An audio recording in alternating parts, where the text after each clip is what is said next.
Good morning. We are back with another book review. We're talking Ride the River by Louis L'Amour. This is book number 5 in the Sackett series. I am really enjoying this series, and this book was an absolute banger. I finished this book I started reading it on Sunday, and I didn't stop until I was done. And so I finished it all in one sitting. And so let me give you some details. Ride the River by Louis L'Amour, book 5 in the Sackett series, published in 1983. It's the genre of Western frontier. And why did I pick it up? Well, I'm reading this Sackett series, these 17 books with these Yahoo people, bullies on this wagon train. Besides Bing, Lamb, I have no friends on this. I'm not going to bore you with the details, but maybe next time on book 6, I've got some stories to tell you. So be on the lookout for that.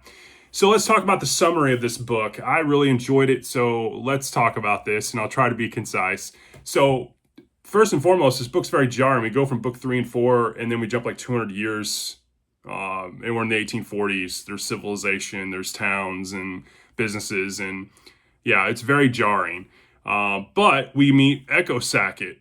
The 16-year-old girl grew up in the hills of Tennessee with her mom, Pa, and her brother Regal, and she can handle herself. And we'll touch base on that. But the premise is that she sets out on a journey from her home in Tuckalucky, Tennessee, which is around the Knoxville area, and she is on her way to Philadelphia.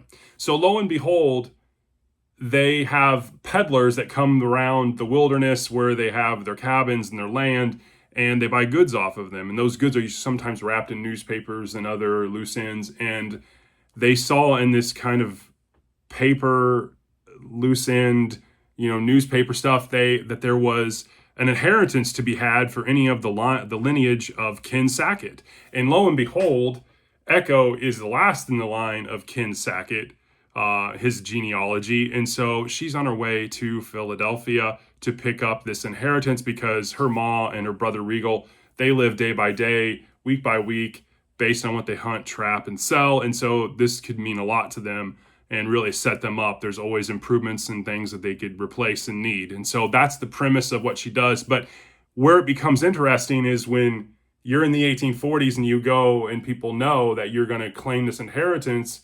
How do you hang on to the money? Especially when the lawyer is a scumbag and is really trying not to get rid of the money so he can keep it for himself.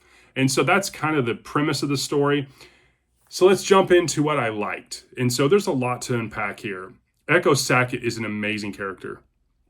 At first, I'm like, okay, we got a 16-year-old girl that's going to be the main protagonist. Boy, I was shocked. I mean, she's fantastic. I just instantly started rooting for her. I like the fact that she can handle herself. She carries what she calls I think it was an Arkansas toothpick, that she has this really sharp knife that she conceals on her person, and she carries guns.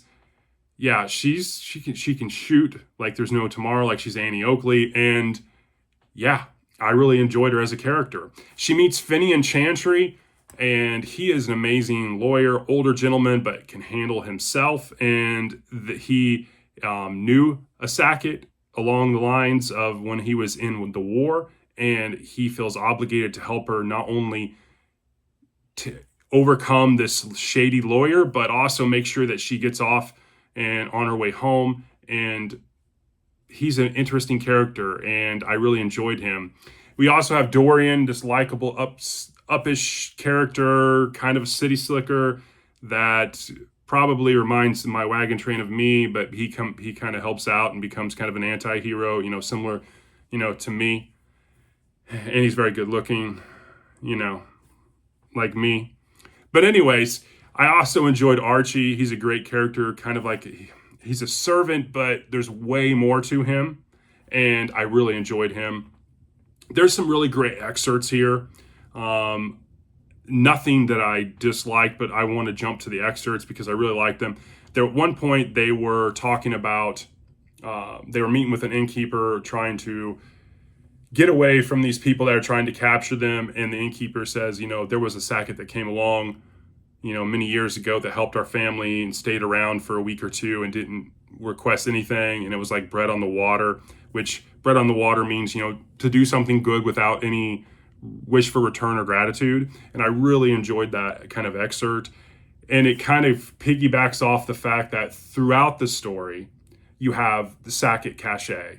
People go around and you mention, when Echo mentions her name is Echo Sackett, people take a step back because they know who the Sacketts are. And lo and behold, throughout the Ohio River Valley, we find throughout this story that these Sacketts are planted all around, and there's different kind of lines through them all. It was very interesting reading. Another excerpt that I really, really enjoyed was from Finian Chantry. He says, "Do not let yourself be bothered by the inconsequential. One has only so much time in the world, so devote it to the work and the people most important to you, to those you love and things that matter. One can waste half a lifetime with people one doesn't really like, or doing things when one would be better off somewhere else." And I thought that was great. There was also some other characters, Macon Sackett, True Love Sackett, Mordecai Sackett. The list goes on and on for characters. I was blown away by it. In terms of rating, I gave this a 4.4. It is on par with the first book in terms of my rating and how I rated the Sackett so far. This is tied as the best Sackett so far for me. I really enjoyed this. This was a huge step up from book 3 and 4. My overall impressions, I'm pretty obvious. I really enjoyed this. I think it's definitely made worth, kind of the slow parts in books 3 and 4 that I got through, and some of the others that are reading through this on the wagon train came as like, hey, this is really not my cup of tea. But if you push through, this definitely makes it worth the while. And so that's my review, Ride the River by Louis L'Amour, book 5 in the Sackett series. I give it a 4.4 out of 5. I hope you're having a great Tuesday, and I will talk to you on the next one. Thanks.